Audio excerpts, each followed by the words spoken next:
For our relationship segment today, we'll be looking at boundaries versus barriers in relationships. And throughout the conversation, we want to hear from you. So please use the hashtag Breakfast Daily and the WhatsApp line 0550 585 for us to hear from you. If you're outside Ghana, you can use the country code +233. And as usual, we have Mrs. Marie Rose Saki with us. She will walk us through all the topics, but I know a lot of you have been in relationships where you're figuring out what kind of boundaries should I set, what boundaries are healthy for me, but how do you ensure that the boundaries you set don't end up becoming barriers in your relationship? So it's really, really, really important that we look at all of this. And you've seen Mrs. Marie Rosaki a bit in your cameras. It's fine. It's a Friday, so it's allowed. Good morning. Good morning, How are you? I'm fine, thank you. How are you too? I'm okay. How did you spend your Easter? I was in Kumasi. Oh, good for you. I got to eat some rare kwai. Wow. I got to eat some. I love like Werian masa. Kwan with guinea fowl. Oh yes. That's how I like it. This one I had it with. I think I had everything. I had guinea fowl the day before and I got sick, so I was like, let me play. Anyway, how did you spend your Easter? Oh, very quiet. I was Okay. home and church. Oh, Yeah, the usual. with family. Yeah, the usual. Now, boundaries versus barriers. Mm-hmm. How do we differentiate between the two? Yes. Sometimes it's very difficult to even tell when you are raising barriers. But as much as we find ourselves unknowingly sometimes raising barriers, boundaries are very, very important. And what are boundaries? In life, for you to be able to live your life comfortably, you need to be responsible for yourself. Yeah. Yes. Being responsible for your happiness. Sometimes they say in a funny way, you have to happy yourself. Yes. Yeah, you have to happy yourself. You can't leave that responsibility to somebody else. And this happying yourself, they call it something like, it's an acronym. They say FAB, your FAB. Your feelings, your attitude, your behavior Okay. is dependent on you. Okay. And so Feelings, attitude and behavior. So your fab, if you want to feel that fabulous, it depends on you. And it boils down to having boundaries. The boundaries are basically to help you know when to say yes, when to say no, and when to take responsibility, when not to take responsibility of others. Yeah. This is the basic thing for boundaries. And there are so many types of boundaries. In doing this, sometimes we overstretch our boundaries. Okay. And when you overstretch the boundaries or your boundaries become too rigid, then it becomes barriers. Okay. Yes. So the difference between boundaries and barriers, we know barriers are usually a blockade or roadblocks. Something like a wall is impenetrable. Healthy boundaries, we have something called, you can have boundaries, but some people's boundaries are too loose. Others are not exactly loose, but it's not, it doesn't keep people out. So if you look at how you feel, many times you're always feeling down because you couldn't please somebody and all that, and these things are getting at you. It means that your boundaries are too porous, and you have to check it. But we have something called healthy boundaries. Healthy boundaries allow reasonable movement in and out, where you have your check, there's a little space because remember, in your boundaries, you have responsibility towards yourself and you have responsibility towards others. Okay. Your responsibility towards yourself basically could be physical boundaries, your emotional boundaries, your sexual boundaries, your spiritual boundary, that's your faith and all that, your material boundary.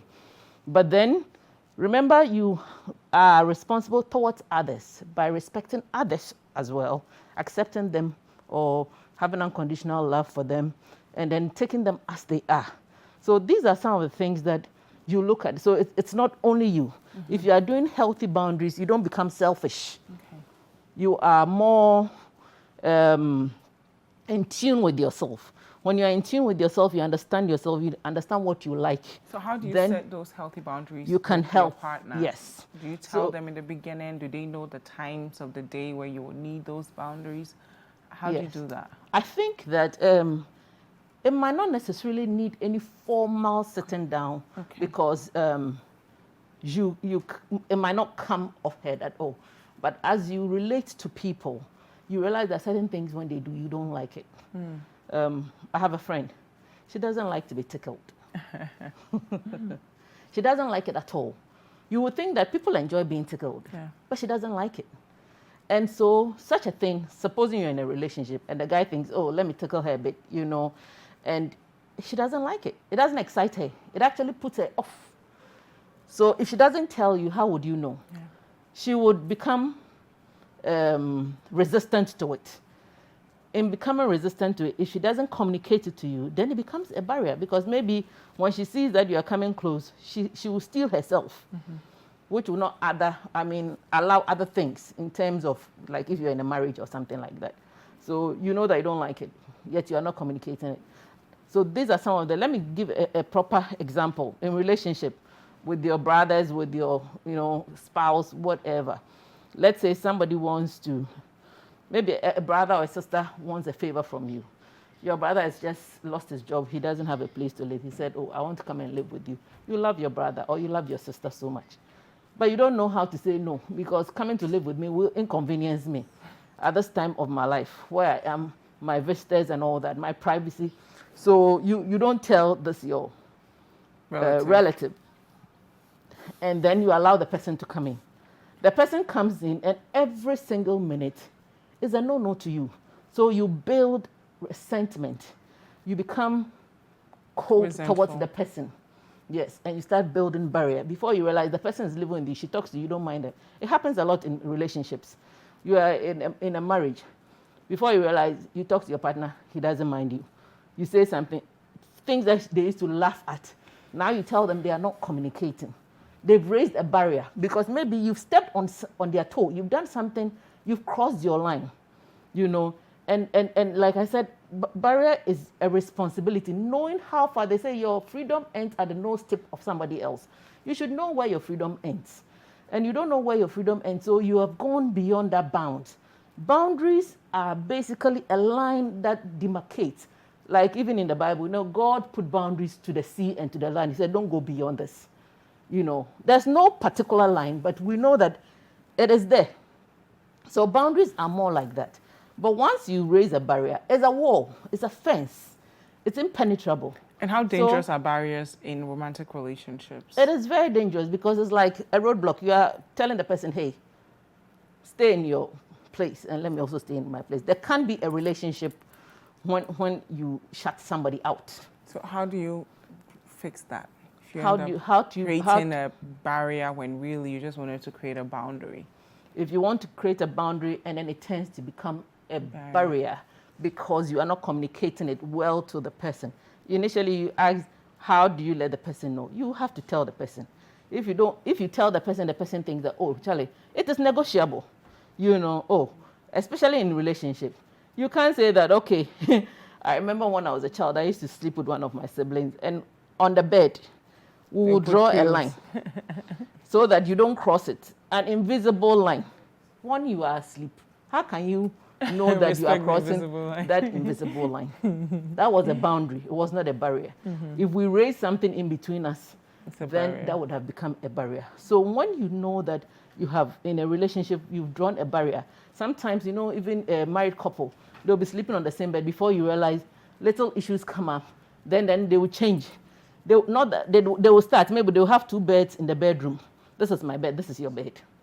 Then the next moment you find out that the one person moved from the room and it is a barrier. Because especially in a marriage relationship, it's very difficult if you don't share the same bed. You are bringing gap between you, and that's one of the dangers of the barrier. And when a barrier comes in, it builds up insecurity because now the connection is not there. There's no fluidity, no space to allow one person to come in and go out. But then if you learn how to communicate or let the person understand that, oh, as much as I love you too, especially those who are dating and all that kind of thing, as much as I love you to hold my hand, we are at the stage where I don't want you to give me hugs. I don't like hugs. Or don't kiss me. I don't like that. For now. you have to respect it. You have to respect it when the person tells you. Don't think, oh, we are in love and all that. So you push yourself on the person, you are hugging the person, and the person doesn't like it. With this modern day beard and all that, I always look at them and I wonder, hey, if I were to if I were to be choosing a husband around this time, sure it would have been very difficult for me because I think I don't like beard. Oh, they are lovely. You should try. You should try them. Well, now you can't, but they're pretty lovely. Yes, because one of our camera guys, Evans, his girls say that it's really beautiful. They love his beard.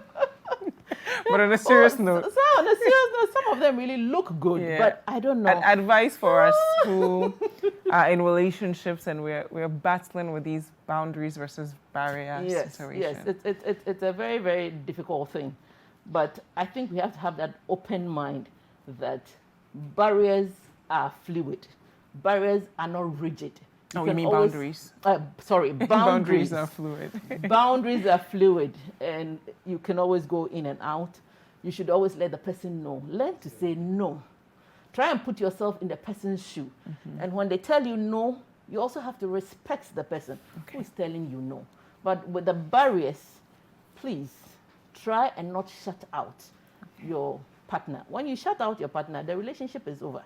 Because if we don't talk, or because you know that I will say this when you say that, you won't talk to me at all. Or you won't touch me because when you touched me one day, you touched me and I was tired and I said, oh, I'm tired. So because of that, now you refuse to touch me again. Thank you It will so make the much, relationship beautiful. Mrs. Mary Rosaki, for Thank being you with too. us. Always a pleasure to have you with us. Thank you, I hope, for staying. Okay, so we did. If you forgot everything we said, remember FAB. That's how you feel, attitude, attitude, and behavior. and your behavior.